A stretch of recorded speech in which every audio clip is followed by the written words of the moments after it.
tayo aabot sa mga flight.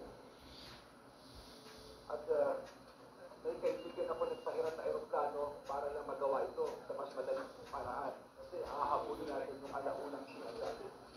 At inuulit ko, nung isip ko, wala akong ginastos ang pamahalaan dito. Alas 6, nandito kami. Wala na yung nilalakas. Nag-delay ang flight namin, 11 kami umalis. Halos 4 oras sa biyahe namin doon. Siguro mga alas 3 ng umaga, nandun na kami. And we have to wake up at 6 o'clock in the morning. At pagkatapos doon, ay pinuntahan na po namin ang Indonesian officials. Ito lang ang gusto ko sabihin sa ating mga kababayan. Nagpunta kami roon, si Chief Marbil, ako, no? At nauna na po ang PI at ang NBI doon. Walang kasiguraduhan, inuulit ko, walang kasiguraduhan mauuwi namin si Aisco. Wala. Uuwi kami ngayon na hindi namin siya kasama, malamang pinagtatawanan na kami ngayon. And yet, we took the risk. Napunta kami roon, at ginawa namin ang dapat namin gawin. Pinakusap namin ng mga authorities. Siguro, sa isang oras na pag-usap kami. And ito na po ang nangyari. Naiuwi namin si Aisco sa Pilipinas. Itong operasyon na ito ay dahil sa tinatawag natin police to police. Nagkaroon ng Memorandum of Understanding ang kapulisyahan ng Pilipinas at kapulisyahan ng Indonesia. Kung maaalala ninyo si Sheila Go at si Cassandra O. Yun din ay dahil sa police to police na Memorandum of Understanding na kung saan ang kapulisyahan ng Pilipinas at ang kapulisyahan ng Indonesia ay magtutulong-tulong para hanapin yung mga pugante at iba pang may kinalaman na kanila sa kanyang bansa at magtutulungan. At nung nahuli nga si Aisco, at gusto kong pasalamatan dito si General Macapas at ang ating police attaché si Madapa at of course ang Indonesian counterpart na naka-assign dito, no? Ang pangalan niya po ay Police Senior Superintendent Retno. Ang Indonesian Police Attaché, siya po nakipag-coordinate sa Indonesia para malakan ito. At para lang malaman po ninyo, sa part naman ng Indonesia, gusto ko pasalamatan si Police General Listio Sigit Prabowo, ay Chief ng Indonesian National Police. Tapos si pong kanilang head ng Criminal Investigation Board, yung CID nila, si Police Commissioner General Wayu Vida, si Police Inspector General Krishna Murthy, ito po yung kanilang sa Interpol ng Chief of International Relations, no? At itong si Police Commissioner General Matthews Puko, ang Indonesian Narcotics Agency. At yung pong isang team ng isang Indonesia, ito po yung paglapag ni Aisco sa Indonesia, hindi na nila binitawan kung saan ang pupunta, sinusundan po. Kunyari, pumunta sa isang lugar, uupas sa isang bahay, susundan nila, paglipat, susundan nila ulit. Sinandaan nila ito na halos more than 2 weeks, no? More than 2 weeks na pagbabantay po dito. Ito po si Police Senior Superintendent O.D. Laturon, ang Chief ng International Crime Section ng Interpol ng Indonesia. So, lahat po ito ay nagtulungan upang madapit po si Aisco at yun na nga para maiharap po ito. No? So, nung pumayag na po ang Indonesian authorities, ito po ay siya po ay dineport sa Pilipinas at pindali na po namin ang aming proseso at ito na po ang nangyari ngayon na iuwi na po namin si Aisco. Yes.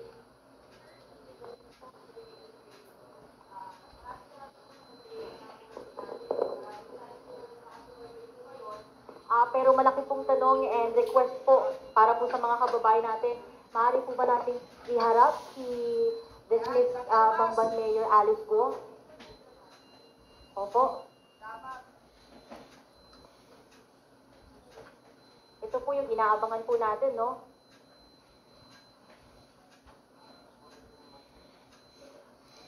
Ayan, sa bahaging pong ito, mga kababayan, mga taga-suporta ng aking channel dyan, ni-request po ng isang media personnel kay Secretary Benhur Abalos na iharap o humarap sa camera si Alice Go. Tingnan po natin kung ayan, no? Si IDG detainee. Yan po yan na naka-red na yun, naka-orange na yan. Tingnan po natin kung haharap po siya sa camera. At kinakausap lamang si spokesperson. Ayun, humarap po siya. But then, naka face mask. Ayan po, ang isa ring puganting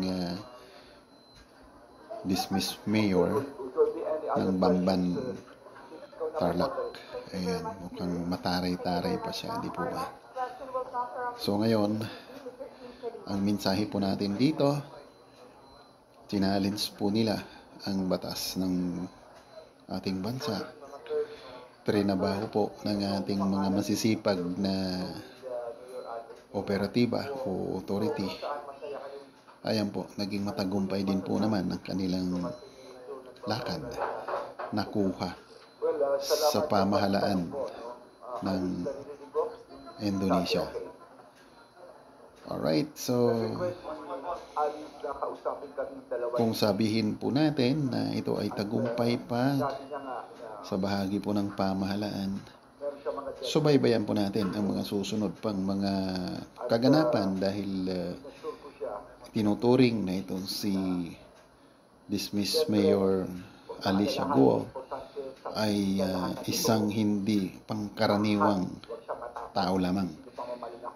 Ito, malalaking tao po daw ito. Hindi pa po natin dito alam kung sino ba ang mga protector dito. Pakinggan po natin sa bahaging ito si Secretary Abalos. So yun po ang nangyari niya. No? Alice, gusto bang sagutin? Ba't ka raw gumanon? Yes, guro sa dalang tanong yun. Ayaw bakit para...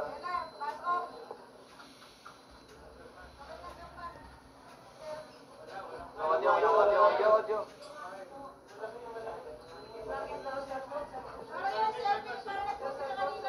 Sino-confirm ko po ang lahat po ng sinabi po ni Secretary na meron po akong death threats po at humingi po ako ng tulong po sa kanila at masaya din po ako na nakita ko po sila. I feel safe po. Maraming salamat po. Kaya Alice, kaya po ba medyo masaya po kayo sa mga pictures? Nako. Kung totoo makikipag-cooperate ito sa ating gobyerno, mukhang mayroon itong patutunguhan, mga kababayan. Dito po natin malalaman kung talagang mayroon itong mga dapat pang ganito po kasi, no? mabubuking na mga may mga katungkulan sa ating pamahalaan na nagbibigay dito ng proteksyon. Alright, so kudos Secretary Abalos at yung mga membro ng grupo na naging matagumpay ang misyon na maibalik dito si Alicia Go. At ito ngayon ay nasa korte ng Kapas Tarlac. At ang Kapas Tarlac po ay nag-issue ng warrant of arrest labang kay Alice Go. Yung ganun po ang nangyari. Meron na po siyang warrant ngayon. At kanina nga binasahan siya. Sa aeroplano pa lang binasahan na po siya. Binasa yung kanyang demanda na siya nakademanda at pina-aresto po. Dahil po rito, siya ay pansamantala. Maski ngayong gabi lang, dito muna siya sa PNP. Siguro si Chief ang makakapagsalita na rito. No? At yun naman sa Senado, kung sakali man, kung mag-bail siya, pwede na siya mapunta sa Senado. Ganun po kasi ang Chief, can you bear me out here kung paano ang proseso na yung gagawin ng police magandang gabi po. What will happen is, kukunin po ng, she will be under the custody ng PNP ng CIDG natin, no? Kasi meron siyang standing warrant of arrest. Then after that, pagka na-serve na-inform na yung court dun sa RTC, then kung napag-bail siya, then we will may turn over po natin sa Senate. Kung wala po siyang bail, it will be under the custody po ng CIDG ng PNP po. Sir, thank you very much. We will entertain two more last questions, and we are from DNA, Ms. Linka Ravelo. Good morning, sir. Sir, Linka Ravelo from DPWD. Pa-explain lang po para sa ating viewers and listeners. Kasi po si Mayor Alice po, former mayor, nakita kanina habang nung sinubo yung presidensya, nakapasok yung sa masaya siya, nakapag-selfie pa nga. Pero ngayon po, naka-orange t-shirt, digital remark. Pakipaliwanag lang po. At nakaposes po ba siya yung ba yung tinatakpan niya ng white jacket? Yes, nakaposes po siya. Nakaposes. Ganito po kasi yan, nung pagpunta niya rito, binasahan po siya sa eroplano ng kanyang kaso. Kasi nung umalis kami, wala pa rin yung warrant. Ngayon ang araw na to dumating. So, binasahan po siya at minagshot po siya doon sa loob. Kinuna siya ng medical record, etc. Nag-fingerprint, nag-ano. At doon ako nilagay yung CIDG na t-shirt. Ganun po yun. Sir, thank you very much. Our last question will come from DZRH. Okay, Mr. pagpapigyan mo na John yung dalawa. Sicasas. Isa ba sa inyo dyan o ano? Pareho sino ba yun? Sir, last question will come from DZRH, Mr. John Sicasas.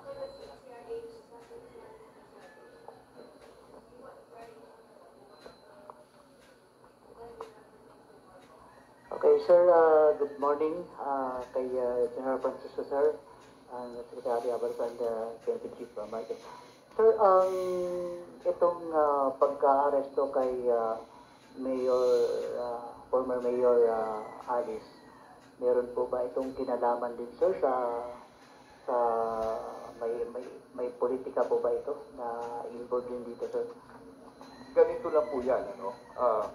Kaya importante sa amin na magpunta sa Indonesia ng chief.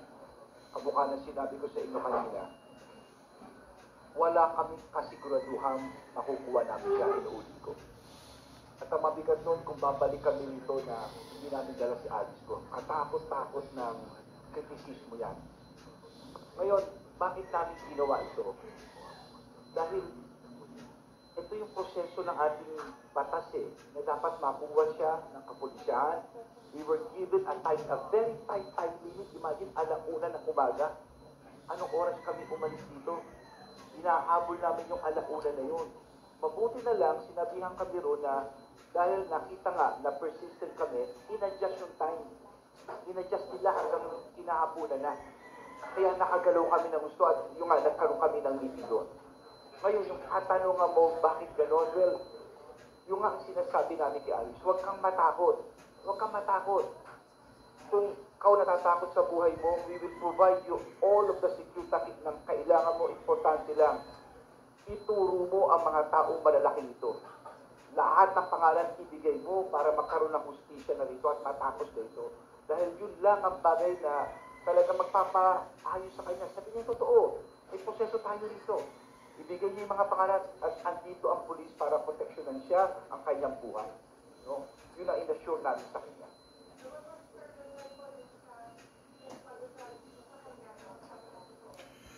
Well, Alright, sa bahagi pong ito mga idol, puputulin muna natin unang bahagi ng press conference na kinokondak po nga nitong grupo ni Secretary Abalos. Hinggil nga po rito sa pagdala nitong pag-uwi pala mula sa pagkakahuli sa Indonesia nitong former Mayor Alicia Goa. So titingnan natin kung makakakuha pa tayo ng mga susunod na kaganapan dito. Itatry po natin para magkaroon po tayo ng part 2 dahil sigurado po ay ang kaiba nating mga kababayan ay hindi nila matutunghayan itong mga oras na to na kung paano at ito, bahagi man lang po ito ng Napakabigat nito. ng event na Pero makomplikado to. Meron nakauwi, pa yung mga swap sa nakuha, usapan na ganyan. naiuwi ang nahuling Pero si ako'y nagpapasalamat Alice muli Goa. sa Indonesian government. And by the way, Alright, so putulin muna natin dito habang ini-interview o iniharap sa media ang nahuling former mayor Alice Lico. Alright, si Dan TV Vlog po ay papaalam pansamantala at tabayanan ang mga susunod na bahagi ng kaganapang ito. Alright, magandang umaga po sa inyong lahat. Dan TV Vlog is now signing off.